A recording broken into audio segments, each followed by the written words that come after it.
Qui ne s'est jamais senti un peu piégé dans une situation, comme un simple spectateur de sa propre vie? Et si pour s'en sortir, la clé n'était pas de découvrir une vérité cachée, mais de réécrire complètement le scénario? C'est l'idée un peu folle qu'on va explorer aujourd'hui. Comment, en changeant l'histoire qu'on se raconte, on peut reprendre le contrôle, surtout face à un problème aussi terrible que le harcèlement scolaire? Alors, voilà le programme. On va commencer par bousculer notre idée de ce qu'est la réalité. Ensuite, on verra comment des psychologues ont fait de cette idée un outil de changement bien concret. On appliquera ça au casse-tête du harcèlement, avant de découvrir une méthode surprenante, le fameux virage à 180 degrés.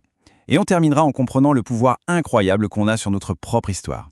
Première étape, allez, on met de côté tout ce qu'on croit savoir sur la réalité. L'idée ici, ce n'est pas que le monde est une carte qu'on doit découvrir, mais plutôt une histoire qu'on écrit tous ensemble, chaque jour, à travers nos mots, nos regards, nos interactions. Pensez-y une seconde, c'est la question qui change absolument tout.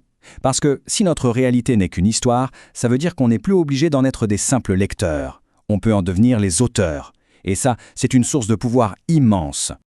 Ok, pour que ce soit bien clair, il y a en gros deux manières de voir les choses. D'un côté, le constructivisme, c'est un peu comme si chacun construisait sa propre maison de Lego dans sa tête. Mais de l'autre, le constructionnisme social, et c'est ça qui nous intéresse, c'est comme si on construisait une ville entière, ensemble, brique par brique, à chaque conversation.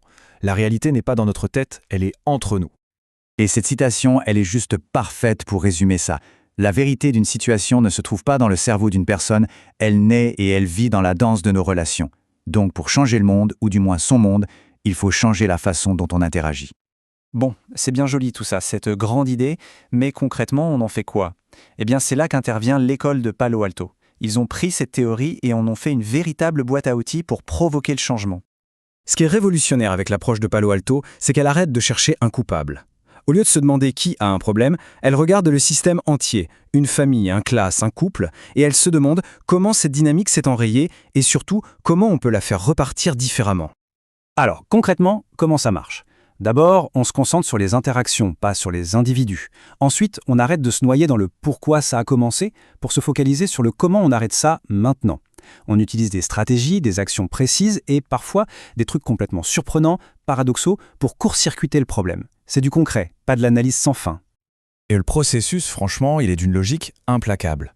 Étape 1, on observe ce qui fait que le problème continue. Étape 2, on repère ce que les gens essaient de faire pour que ça aille mieux, mais qui en fait ne fait qu'empirer les choses. Et étape 3, le coup de génie. On leur dit de faire l'exact opposé. C'est ce fameux virage à 180 degrés. C'est simple, contre-intuitif et terriblement efficace. Allez, maintenant, on va prendre tout ça et l'appliquer à un cas très concret et malheureusement très répandu, le système du harcèlement scolaire. Alors, chose super importante à comprendre, le harcèlement ce n'est pas juste de la méchanceté. C'est une dynamique bien précise, un système qui repose sur 3 piliers. 1. L'intention de faire du mal. 2. La répétition, ça dure. Et 3. Un déséquilibre de pouvoir. La cible a du mal à se défendre seule. C'est cette structure qui crée un véritable piège relationnel. Et pour qu'on se rende bien compte de l'ampleur du désastre, regardez ce chiffre, plus d'1 million. C'est le nombre d'enfants et d'ados qui subissent ça chaque année, rien qu'en France. Ce n'est pas juste quelques cas isolés, c'est une véritable crise silencieuse. Et ce n'est pas qu'en France, chez nos voisins belges par exemple. On parle de 17% des élèves. Ça veut dire près d'1 sur 5. C'est une réalité quotidienne dans bien trop de cours d'école. Et là, on arrive au point qui change tout. Il faut arrêter de voir le harcèlement comme juste un méchant contre un faible. C'est en fait un cercle vicieux, une sorte de danse terrible, où chaque pas de l'un provoque la réaction de l'autre, et le piège se referme de plus en plus.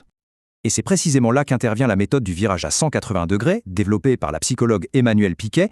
C'est l'application directe de l'approche de Palo Alto, une stratégie conçue pour redonner le pouvoir et les clés du changement à la personne qui subit la situation.